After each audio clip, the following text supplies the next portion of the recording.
விஷயத்தை கேள்விப்பட்டையா பங்கசம்? இந்த ராசாத்தி நம்ம கூடயே தான் இருந்தா நம்மளுக்கே தெரியாம மவன் பிள்ளைகளுக்கெல்லாம் ஏதோ உயிர் எழுதி வச்சிருக்காளாமே. அது உயிலோ இல்ல துயிலோ நமக்கு என்ன தெரியும்? என்னத்தையே எழுதி வச்சுட்டு செத்து போயிருக்கா. அததான் வீட்டையே தலைகீழ போட்டு தேடிட்டு கிடக்காவ. என்னத்தை வச்சுட்டு போனா எங்க வச்சுட்டு போனான்னு தெரியாம மவங்காரன் பேரங்காரெல்லாம் மண்டையை பிச்சுக்கிட்டுல தேடிக்கிட்டு இருக்கான். ஒருவேளை அந்த தாய் கிழவி படத்துல வந்த மாதிரி நிறைய நகையும் புதையலுமா வச்சிருப்பாளோ? அட போட்டி நீ வேற. ராசாத்தி ஒன்னும் அம்பட்டு பவுசாலா சுத்தின மாதிரி எனக்கு ஒன்றும் தெரியல. யாருக்கு தெரியும்? இப்ப இருக்கவெல்லாம் கிழிஞ்சி சேலையை உடுத்திக்கிட்டு கவரிங் செயினை போட்டுட்டு இல்லாத மாதிரி தான் காட்டிக்கிறாவ. திருடன் பயம் இருக்குல்ல, நல்ல தங்கச்சங்கிலியே போட்டு போனாதான் திருடன் ஆத்துட்டு போயிடுறானே. அதுக்காண்டி கூட ஒன்னும் இல்லாதவ மாதிரி நம்மள்கிட்ட காட்டிக்கிட்டு இருந்திருக்கலாம் இத்தனை நாளா. என்ன எழுதி வச்சானே ஒன்னும் தெரியல. வரட்டு பாப்போம், கண்டுபிடிக்கானுவல்ல, கண்டுபிடிச்சு காட்டுவானுவ. அடிகளா, உங்களுக்கு எப்படி விஷயம் தெரிஞ்சது? ஆமா, இது பெரிய பொல்லாத விஷயம். இதுதான் ஊருக்கே தெரிஞ்சிட்ட. பங்கசபாட்டியோ, என்ன இருந்துச்சு? நாங்க அதெல்லாம் பார்க்க ஆவலோட இருக்கோம். நகையா, படமா, இல்ல பத்திரமா? 100-200 ஏக்கர் நிலமா? என்னவா இருந்தா உங்களுக்கு என்னடி? என்னமோ இவளுக்கு தூக்கி கொடுக்க மாதிரிலாம் ஆர்வமா கேட்காவ. நம்மளுக்கு கிடைக்க போறது இல்ல, அது உண்மைதான். இருந்தாலும் ஆர்வமா இருக்குல்ல. ஆமா, ராசாத்தி பாட்டி அவிய பாட்டுக்கு எழுதி வச்சுட்டு போய் சேர்ந்துட்டாவ. 100 சவரம் 200 சவரம் சேர்த்து வச்சிருந்தாவனா அது பெரிய ரெக்கார்டுல. நம்ம ஊர் பேரு, நம்ம மூஞ்சியெல்லாம் நியூஸ் பேப்பர்ல வரும், டிவிலலாம் நியூஸ்ல போட்டு விடுவாவ. நம்ம ஊரும் அப்படியே ட்ரெண்ட் ஆயிட்டு போகுது. என்ன சின்ன பொண்ணு, என்ன கிடைச்சது? ராசாதி பாட்டி என்னத்தை விட்டுட்டு போனாவ? ஏ அப்பா, இருக்க எல்லாரும் ஒண்ணு கூடிட்டாவல. ஊரே இங்கதான் வந்து நிக்கும் போல. ஆமா ஆமா, எல்லாரும் இங்கதான் வந்துட்டு இருக்காவ. இன்னும் ஒன்னும் தெரியல அம்பிச்சக்கா, தேடிட்டு இருக்காவலாம். வாங்க வீட்டுக்குள்ள போயிட்டு நம்மளும் தேடுவோம். வா சின்ன பொண்ணு, அப்படியே நம்மளுக்கும் குண்டு மணி தங்கம் கூடயே கிடைக்காம போகுது. அட கீதா, அடுத்த பொருள் நமக்கு எதுக்கு? வா, நம்ம வேணா போய் தேடி கொடுப்போம். அதுவும் சரிதான்.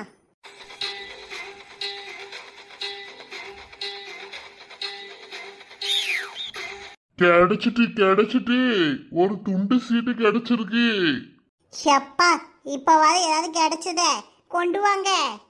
இங்க இருங்க, நீங்க கண்டுபிடிச்சதுனால இது எல்லாம் உங்களுக்கு தான் வந்து சேரும். உங்க தம்பிக்கிட்ட கொடுத்துறாதீங்க. ஏன்னா பங்கெல்லாம் போட முடியாது. அவியவிய தேடுறதா அவியவிய வச்சுக்கிட்டோம். முதல்ல அதுல இருக்கிறது என்னன்னு படிப்போம். கேட்டுக்கோங்க தான், நம்மளுக்கு பிள்ளைகள் இருக்கு. உங்க தம்பி வாரான், வாயை முடிட்டு படிங்க. கிடைக்கிறது உங்களுக்கு தான். ஏக்காச்சேத்த சும்மா இருங்க. ராசாதி படிக்கு 2 மவன் இருக்காவ. உங்க புருஷன் மட்டும் அவியலுக்கு மவன் கிடையாது. என்ன இருக்கோ பங்கு போட்டு எடுத்துக்கோங்க. சண்டை கிட்ட போட்டுட்டு இருக்காதீங்க. அதானே, உங்களுக்கு மட்டும்தான் குடும்பம் இருக்க மாதிரி பேசுறீங்க. இதை நாங்க வன்மையா கண்டிக்கோம். என்ன இருக்கோ பங்கு போட்டுக்கோங்க. இந்த விஷயம் ஊருக்குள்ள பரவிட்டு நீங்க மட்டும் எடுத்து அபகரிச்சு வச்சுக்கிட்டீங்கன்னா அது பெரிய பாவம். ஆமா ஆமா, அண்ணன் தம்பிக்குள்ள சொத்து பிரச்சனை இருக்க கூடாது. நீங்களே அவ்வளோ சுத்தையும் ஆட்டையை போட்டு போனீங்கன்னா பெரிய பாவம் தான் வந்து சேரும். அதை பார்த்துக்கிடுங்க. அந்த பையன் பெருசா பேச மாட்டான், சரியான ஊமை. அதனால அந்த பையனை ஏமாத்திடலான்னு பார்க்காத. என்ன ஆளாளுக்கு உங்க இஷ்டத்துக்கு பேசிக்கிட்டே இருக்கீங்க? அந்த உயிரை கண்டுபிடிச்சது ஏன் புருஷன். ஏ கோமதி, இது ஒன்னும் உயில் கிடையாது, வெறும் துண்டு சீட்டு பேப்பர் தான். அப்பல ஒரு துண்டு சீட்டு கிடைச்சதுல, அதே மாதிரி ஒரு துண்டு சீட்டு தான் கிடைச்சிருக்கு. உயில் ஒண்ணும் இல்ல. அதுல என்ன எழுதி இருந்துச்சு? முக்கியமான பொருள் இன்னொரு சீட்ல இருக்குன்னு எழுதி வச்சிருந்தாவ. ஆமா, அந்த சீட்டு நம்மளுக்கு கிடைச்சிருக்கு. அதுக்கு எல்லாம் நமக்குன்னே ஆயிருமா? என் தம்பிக்காரன் பாவம் அப்புறாணி. நீங்க சரியா சொன்னீங்க. வாசிங்க அதுல என்ன இருக்குன்னு. இல்ல, என் தம்பி முன்னாடி படிக்கிறது தான் எனக்கு நல்லது. அவனையும் கூட்டிட்டு வந்து படிச்சுக்கிறேன். நானே சொல்றேன். ஏ அண்ணோ, இங்க துண்டு சீட்டு கிடைச்சிருக்கு வாங்க. வாங்க, முக்கியமான ஆளே எங்கேயாவது போய் ஒளிஞ்சுக்கிட்டா எப்படி? நான் எல்லாம் கேள்விப்பட்டேனே. அதுல என்ன கிடைக்கோ அதை நீயே வச்சுக்கோ. நான் நல்லா தான் இருக்கேன். இது என்ன இருந்தாலும் பரவாயில்ல, அது உனக்கு தேவைப்படும். என்ன இருந்தாலும் நம்ம 2 பேரும் பிரிச்சுக்கிறது தான் போற. தம்பி, நீ ஒண்ணு கவலைப்படாத, நான் உன்னைய அப்படியே விட்டுற மாட்டேன். முதல்ல படிங்க. இதில் முக்கியமான பொருள் மேல் அலமாரியில் இருக்கு. தீ வே ச. தீ வேச்சானா என்னது? என்னன்னு ஒன்னும் புரியல. இதுல இன்னும் முக்கியமான பொருள் மேல அலமாரியில இருக்கான். அலமாரியில ஒரு ரங்கு பெட்டி இருக்கு. இருங்க நானே போய் எடுத்துட்டு வரேன். ரங்கு பெட்டியை பூட்டி வேற வச்சிருக்காவ. கிளவி அழுகு துணி தான் போட்டு வச்சிருக்கோம்னு நினைச்சேன். பரவாயில்ல, ஏதோ புதையல் வச்சிருக்கு. அம்புச்சக்கா, கொஞ்சம் உதவி பண்ண வாங்க. ஆ வாரேன். மைனி பேசுனத நீ எதுவும் தப்பா எடுத்துக்காத. அவ அப்படிதான், குணம் காணாது. என்ன செய்ய, காட்டிட்டு வந்துட்டேன். சே, அதெல்லாம் எனக்கு ஒண்ணுமே பிரச்சனை இல்லை. என் மனைவி என்னைய விட்டுட்டு போய் 5 வருஷம் ஆகுது. அதுக்கப்புறம் எது மேலேயும் எனக்கு ஆசை இல்லை. அவ போனதுக்கு அப்புறம் தான் அவ அருமை எனக்கு தெரியுது. இப்ப அம்மாவும் என்னைய விட்டுட்டு போயிட்டாவ. இனிமே எனக்குன்னு சொல்லிக்கிறதுக்கு நீ மட்டும்தான் இருக்க. அதனால இந்த வீடையுமே நீயே எடுத்துக்கோனே. எனக்கு வேண்டாம். ஏன்னா எனக்கு ஊர்ல ஒரு வீடு இருக்கு பாத்தியா, அதுமே நான் வச்சுக்கிருவேன். அப்படி பார்த்தா நானும் தான் ஒரு வீடு வச்சிருக்கேனே. இந்த வீடு நம்ம பங்கு போட்டே எடுத்துக்கலாம். இல்ல, பங்கு போட்டு பிரிக்கிறது ரொம்ப தப்பு. உன் மவனுக்கு கல்யாணம் வேற முடிக்கணும். இந்த வீடு அப்படியே எடுத்துக்கோ நீ. நான் எழுதினாலும் தாரேன். அண்ணன் தம்பியா இருந்தா இப்படிலாம் இருக்கணும். ஆமா, இப்ப விட்டு கொடுப்பானுவ, அப்புறம் பின்னாடி சொத்துக்கு அடிச்சுக்குவானுவ. நான் எத்தனை இடத்துல பார்த்துருக்கேன். வழிய விடுங்க. பெட்டி நல்லா பெருசா தான் இருக்கு.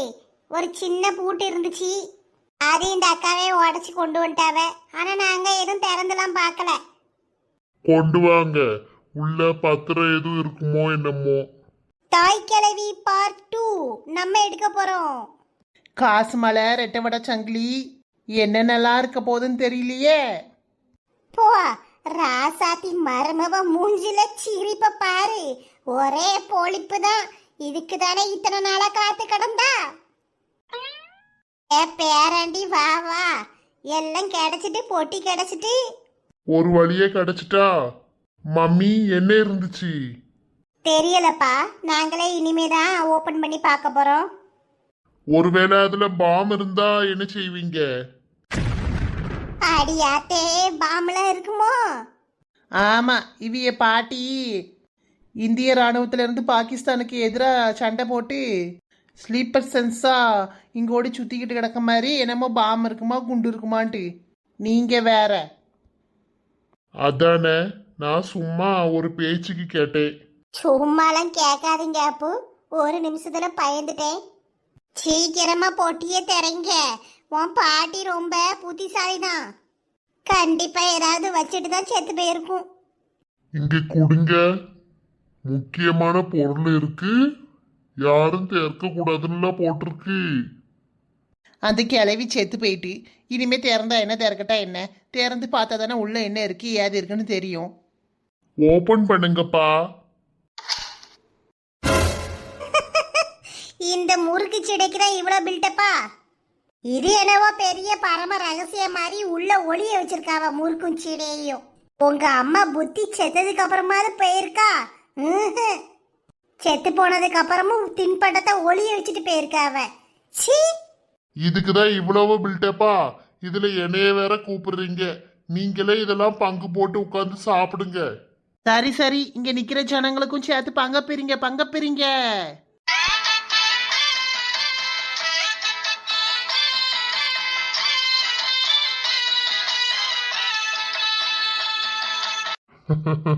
பங்கு என்ன பங்கு? நீங்களே பங்கு போட்டு எடுத்துக்கோங்கம்மா.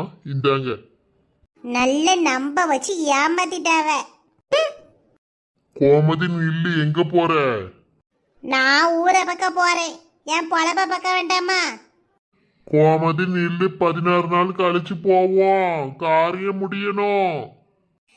அதெல்லாம் அப்ப வாரேன். நான் இப்ப ஊருக்கு கிளம்புறேன். நீங்களே இங்க இருந்து எல்லாத்தையும் பாத்துக்கிடுங்க. இந்த அக்கா என்ன இப்படி கோவிச்சிட்டு போறாவ? நமக்கு என்ன வந்துச்சு? நம்ம வேலையை பார்த்துட்டு போவோம். ஆளுக்கு ஒரு திசையில முறுக்கிக்கிட்டுலாம் போறாவ. காசு பணம் இருந்தாதான் மதிப்பு போல. ஆமா, இதே இதுல நகை கிகை எது இருந்துச்சு நல்லா பல்ல காட்டியிருப்பாவ. நானும் போயிட்டு வரேம்மா. ஏன் அம்புஜக்கா நில்லுங்க, எங்க போறீங்க? வீட்டுக்கு போகணும்லாட்டி வேலை கிடக்கு. நான் மட்டும் இருந்தா காப்பி குடிச்சே நாளை ஓட்டியிருப்பேன்.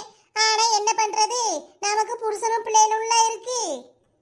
அதுகளுக்கு சோத்த பங்கி கொடுக்கணுமே. சரி அம்புஜக்கோ, 2 சீடையாவது எடுத்துட்டு போங்க. வேணாம், பாட்டிக்கு கோபம் வந்து ஆவியா வந்துட போகுது. கடவுளை பார்த்து எடுத்து தின்னுங்கோ. ஏன் 4 முடி நம்ம பாட்டுக்கு வாங்கி திங்கிறோம், ஆவி எதுவும் வருமோ? சும்மா சொல்லிட்டு போறாவ சின்ன பொண்ணு. வா, நம்ம போய் மரத்தடியில உட்காந்து பங்கு போட்டு சாப்பிடுவோம். ஒத்தையில திங்கிற அழுவ. ஏன் பாட்டியோ, உங்களுக்கு வேணுமா? எனக்கெல்லாம் பல்லு இல்லம்மா, நீங்களே தின்னுக்கோங்க. ஏடிகளா, என்ன புதையல் கிடைச்சதா? ஆமா, கணேசன் தாத்தா கையில வச்சிருக்கோம்ல, இதான் புதையலு. சீடையும் முறுக்கும் தானா? உங்களுக்குன்னு எழுதி வச்சிருக்கு, தின்னுங்கோ. மருமவ காரி கோவச்சிட்டு ஊருக்கு போயிட்டாலே, வீட்டுல மனுஷ ஜனங்க கூட இருக்க வேண்டியதானே. அதுக்குள்ளேயும் என்னம்மா அவசரம்? செத்த வீட்டுல ஆளே இல்லாம வெறிச்சோடி போயில கிடக்கு. ஆமா, எந்திரிச்சா காப்பி, எந்திக்கலனா பால், இவ்வளவுதான் நம்ம வாழ்க்கை. இதுல 1008 பிரச்சனை, 1008 போராட்டம். நீ ஏன் சின்ன பொண்ணு இப்ப புலம்புற? சொல்லணும்னு தோணுச்சுக்கா. சார். ஏய் வா துளசி, கம் வந்து உட்காரு. இல்ல பரவாயில்ல, இருக்கட்டும் சார்.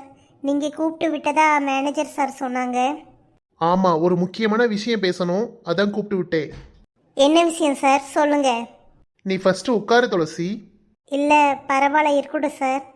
3 மந்தா நான் இங்கே இல்லை, ஆஃபீஸ் சம்பந்தமாக ஃபாரின் போயிட்டேன். என்னை ரொம்ப மிஸ் பண்ணிய துளசி. அப்படிலாம் எதுவும் இல்லை சார். நான் எதுக்கு உங்களை மிஸ் பண்ண போகிறேன்? என்னோட டியூட்டி உங்கள் ஆஃபீஸில் ஜாயின் பண்ணியிருக்கேன். அதுக்காக நீங்கள் சொல்கிற வேலையை பார்க்குறேன், அவ்வளோதான். என்ன இப்படி சொல்கிறா? நான் ஸ்ட்ரெயிட்டாகவே கேட்டுறேன் துளசி. இதுக்கு மேலே என்னால் வெயிட் பண்ண முடியாது. எனக்கு சக்தியும் இல்லை. எனக்கு உன்னைய ரொம்ப பிடிச்சிருக்கு. உனக்கு என்னை பிடிச்சிருக்கா பிடிக்கலையா? நான் உன் கூட சேர்ந்து சுற்றணும், லவ் பண்ணணும், பார்க்கு பீச்சுன்னு ஜாலியாக இருக்கணும், டைம் பாஸ் பண்ணணும், இதுக்காகலாம் சொல்லலை. உன் கூட கடைசி வரைக்கும் சேர்ந்து வாழணும்னு ஆசைப்பட்றேன். உன் கூட தான் லாஸ்ட் வரைக்கும் ட்ராவல் பண்ணணும்னு ஆசைப்பட்றேன். நீ பார்க்காத உலகத்தை நான் காட்டணும். லைஃப் லாங் உன் கூட சேர்ந்து இருந்தா ரொம்ப ஹாப்பியாக இருக்கும். உன்னையும் சந்தோஷமாக வச்சுக்குவேன், உன் சிஸ்டரையும் நல்லா பார்த்துப்பேன். என்ன சொல்கிற துளசி? எனக்கு உன்னை ரொம்ப பிடிச்சிருக்கு. I love you. சொல்லி முடிச்சிட்டிங்களா சார்? என்ன துளசி இவ்வளோ சாதாரணமாக கேட்குற? இனி உன்னோட முடிவில் தான் இருக்கு. உனக்காக நான் எவ்வளோ நாள் வெயிட் பண்ணுறது? ஏன் உண்மையே காதலிக்கிறேன்னு சொல்கிறீங்க, லைஃப் லாங் இருக்கணும்னு சொல்கிறீங்க, அப்போ வெயிட் பண்ண மாட்டீங்களா? நான் உனக்காக எத்தனை வருஷம்னாலும் வெயிட் பண்ணுவேன். ஆனால் என் வீட்டில் வெயிட் பண்ண மாட்டுறாங்களே. எனக்கு அலைன்ஸ் பார்க்க ஆரம்பிச்சிட்டாங்க. இதுக்கு மேலே நான் சொல்கிறத சொல்லிட்டேன். உனக்கு என்னை பிடிக்கலையா துளசி? உண்மையே சொல்லு. இங்கே பாருங்க சார், என் ஃபேமிலி வேற, உங்கள் ஃபேமிலி வேற. அதனால எனக்கும் உங்களுக்கும் செட்டே ஆகாது சார். கல்யாணமே பண்ணிக்கிட்டாலும் நீங்கள் வேணால் என்னைய சந்தோஷமாக வச்சுக்கலாம், ஆனால் உங்கள் ஃபேமிலி என்னைய ஏற்றுக்காது. இதெல்லாம் தெரிஞ்சு தான் நான் அமைதியாக இருக்கேன். ப்ளீஸ் சார், இதோட என்னைய விட்டுருங்க. ஏன் துளசி, எதுக்காக நீ இப்படி நினைக்கிற? அப்போ உனக்கு என்னைய பிடிச்சிருக்கா? ப்ளீஸ் சொல்லு. என்ன துளசி அமைதியாக இருக்க? உனக்கு என்னைய பிடிச்சிருக்கு தானே? ப்ளீஸ் துளசி, அதை மட்டுமாவது சொல்லு.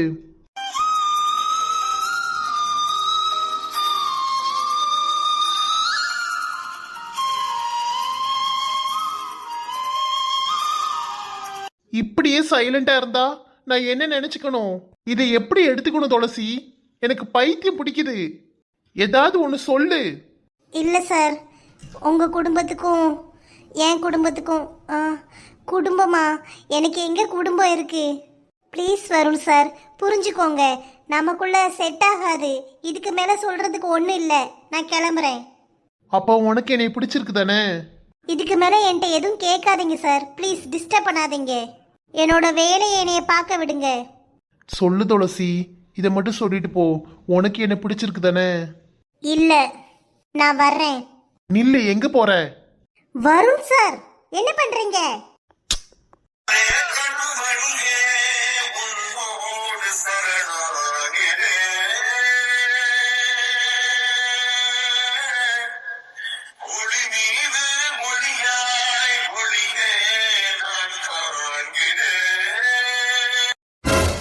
நீங்க இப்படி நடந்துப்பீங்கன்னு நான் நினைச்சே பார்க்கல. இனி என் மூஞ்சிலேயே முழிக்காதீங்க. ஹே துளசி, சாரி. நில்லு துளசி, கோவத்துல தெரியாம பண்ணிட்டேன். சோ வருண், கோவத்துல என்ன வேணாலும் பண்ணுவியடா, உனக்கு அறிவே இல்ல. துளசி ப்ளீஸ் நில்லு. ஐயோ துளசி மேடம், என்னாச்சு? வழியை விடுங்க. ஏன் மேடம், என்னாச்சு? மேடம் எங்க போறீங்க? ஜோஸ், என்னாச்சு? பாஸ், அது வந்து என்னாச்சு சொல்லுங்க. பாஸ், துளசி மேடம் அழுதுட்டே போறாங்க. அழுறாங்களா? ஆமா சார், என்னன்னு கேட்க கேட்க எதுவும் சொல்லாம போயிட்டாங்க. தப்பு பண்ணிட்டியே வருண். ஸோ எல்லாம் என்னாலதான். கொஞ்சம் பொறுமையா இருந்திருந்தா அவளே சொல்லியிருப்பா. தப்பு பண்ணிட்டேன், பெரிய தப்பு பண்ணிட்டேன். இனி அவன் மூஞ்சில எப்படி முழிப்பேன்? என்னாச்சு பாஸ்? ஒன்றும் இல்லை ஜோஸ், வேலையை பாருங்க.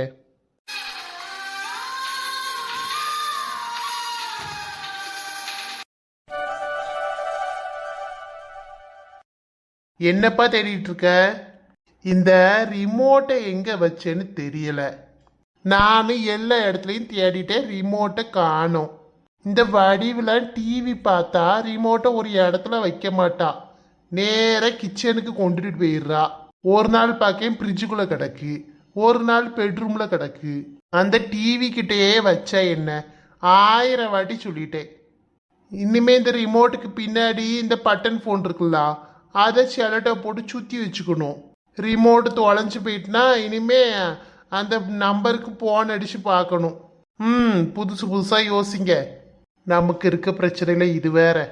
ஆமாம், நீ ஏன் காலையில இருந்து உம்முனே உட்காந்துருக்க? வேலை எதுவும் இல்லையா? இல்லைப்பா, காரு வீட்டில் இல்லாமல் ஏதோ மாதிரி இருக்கு. ஆமாம் ஆமாம், மருமவ வீட்டில் இல்லாததுனால வீடே வெறிச்சோடி கிடக்கு. அந்த பிள்ளை இருந்தால் நேரத்துக்கு டீ கொண்டு வந்து தரும். மாமா அதை சாப்பிடுங்க இதை சாப்பிடுங்கன்னு என்னத்தையாவது சூட கொண்டு வந்து தருவா. ஏன் நான் உமருக்கு தர மாட்டேனோ? ஐயா, இவ எங்க இருந்து வந்தா? சொல்லுங்க, நான் உமருக்கு தர மாட்டேனோ? இப்ப கூட பாருமியா, டீ போட்டு கொண்டு வந்திருக்கேன். நீ செஞ்சு தரதை தான் வாயில வைக்க முடியலையே. சரி, டீயத்தா. என்ன சொன்னீரி?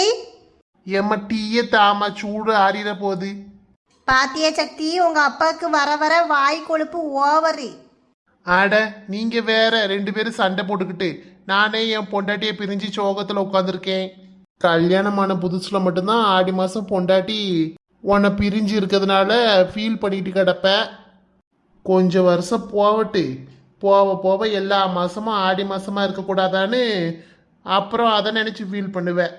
வாழ்க்கை அப்படி இருக்கும். ஓஹோ, உமருக்கு இப்ப அப்படிதான் இருக்கோ?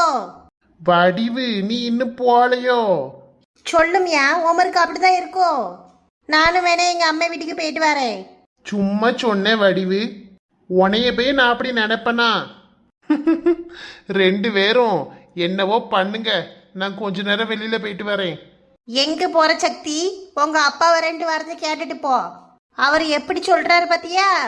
ஆளை விடுங்கம்மா, நான் கிளம்புறேன். ஹாய் ஃப்ரெண்ட்ஸ், இந்த வீடியோ உங்களுக்கு பிடிச்சிருந்தா லைக் பண்ணுங்க, கமெண்ட் பண்ணுங்க, உங்க ஃப்ரெண்ட்ஸுக்கும் ஷேர் பண்ணுங்க. மறக்காம நம்ம குயின்பி தமிழ் கார்ட்டூன் சேனலை இன்னும் சப்ஸ்கிரைப் பண்ணாம பார்த்துட்டு இருந்தீங்கன்னா கண்டிப்பா சப்ஸ்கிரைப் பண்ணிட்டு பக்கத்துல இருக்க பெல் ஐக்கனையும் கிளிக் பண்ணி ஆளுங்கிற ஆப்ஷனை கொடுத்துக்கோங்க ஃப்ரெண்ட்ஸ். அப்பதான் நான் எப்போ வீடியோ போட்டாலும் உங்களுக்கு உடனுக்குடன் நோட்டிஃபிகேஷன் வரும். நீங்களும் மிஸ் பண்ணாம பார்க்கலாம். தேங்க்யூ.